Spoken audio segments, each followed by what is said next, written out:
Skull and Bones, a pirate game developed by Ubisoft Singapore, which has not only been delayed multiple times after its initial reveal, but it finally has a release date of February 16th, which hopefully doesn't change again.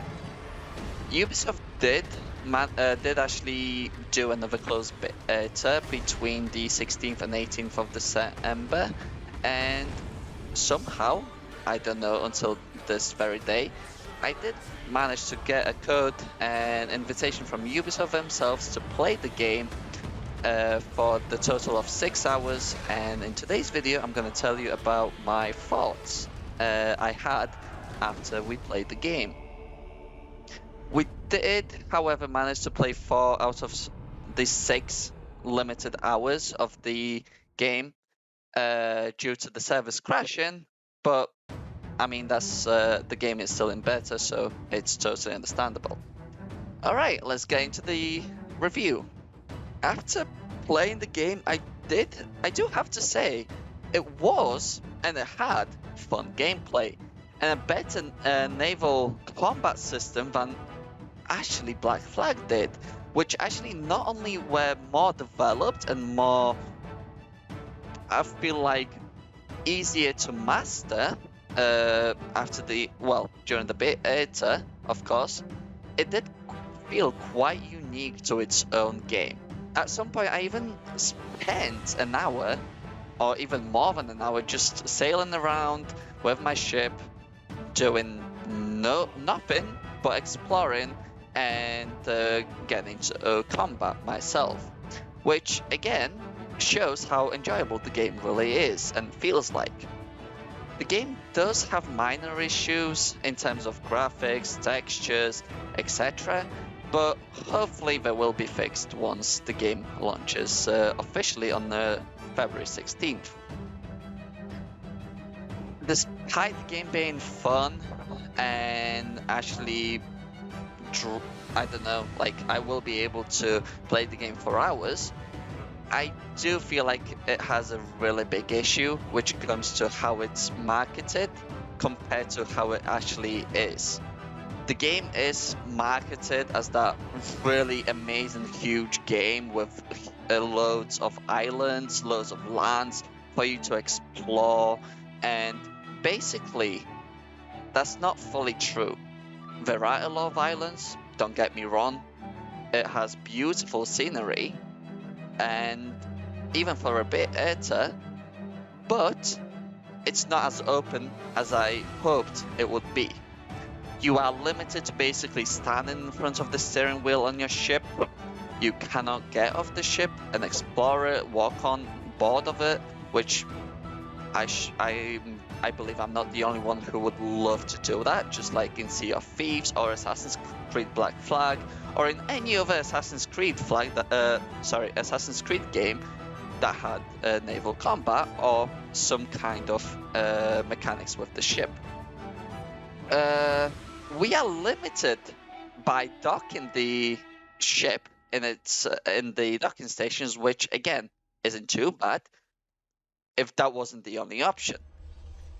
You need to dock into a specific station. You have a loading screen that takes you basically to the dock or to an area to explore without actually being able to get off the steering wheel and go there yourself, which in my opinion is something I really don't like when it comes to games like this, especially when the Skull and Bones game is presumably based on the concept of Assassin's Creed Black Flag and its pirate theme.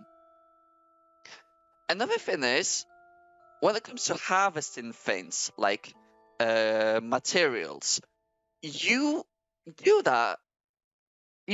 everything from the ship, which again wouldn't sound like an issue, but in my opinion that is actually a lazy way of doing things.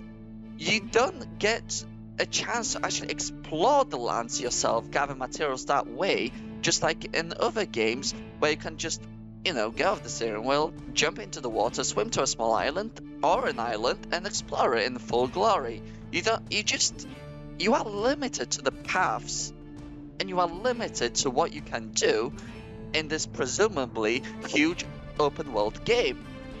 Of course, I didn't get to play it more, so I really hope this will maybe get changed. But looking when the release date is, how close it is, it just seems like it is a basic fundamental thing that the game will have, and it will stay that way.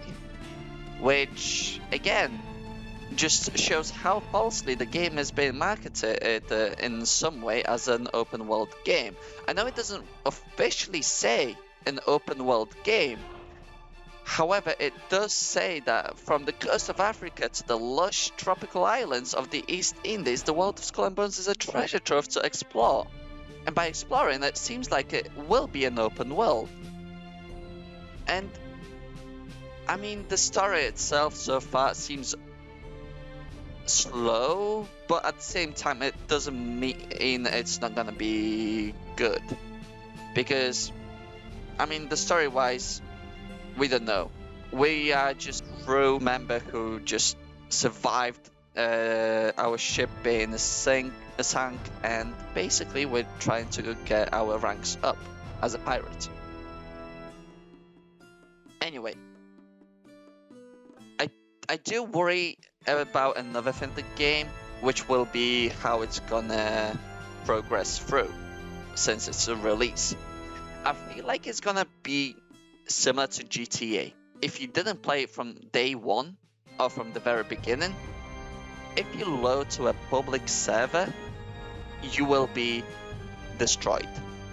If you buy the game after 3 months, let's say 4 months, and join a server, a public server where people have are playing with their friends and they have really stacked ships, etc., you're basically gonna be not only have a ruined experience of the game, but also the fun of the game will be ruined, and you will be forced to go to a private server, which I know will be possible, which I feel like it's gonna take the whole fun out of it. Unless Ubisoft does something to match you into servers where there's like one OP ship and then the rest are like, I don't know, around your level or around your progress. Which I think would be very cool because, you will have a fair advantage with most players, and then there will be just one player who, I don't know, let's say, is far away or something. But if nothing will be done, I just feel like it's gonna be a game that you either play on a private server by yourself or with your friend and don't have actual experience in terms of PvP naval combat, or you will basically just put the game on uninstall and just either return it or leave it collecting dust. Despite those things, I do feel like the game has a huge potential. It's fun to play, it has really cool mechanics, really cool customization options. Even with the weapons, you are not limited to how in other games where you just have all those standard weapons, you buy them and they are automatically in its own place where they belong, and then you just upgrade them. You can actually customize where exactly you want them, which is good. You have different kinds of ships, one's for tanking the damage, one for support, etc. So it does feel like the game has huge potential, but I just feel like the fact that it's not as fun, or it's not going to be as limited to, it will be as limited to explore as it was in the beta. I don't think it's going to be fun in terms of exploring if you just see basically limited paths and have nowhere else to go for, that you wish you could. So what do you guys think? Would you be getting Skull and Bones? I mean, this is my own opinion. You might, if you did play the beta yourself, you might have different opinions, which I'm fine about. And but yeah, personally, I think I will be getting Skull and Bones. But if it's gonna be on its official release or not, I'm not sure yet. But feel free to stick around to see if if we will get the game and play. And yeah, if you want to see the gameplay for yourself, feel free to watch my live stream of the closed beta, which the video itself will be visible on the screen right now. Thank you for watching, guys. I hope this gave you some idea of how the game looks and feels like. And yeah, I hope to see you in the next stream or video. Feel free to leave a like, subscribe, and comment down your thoughts below.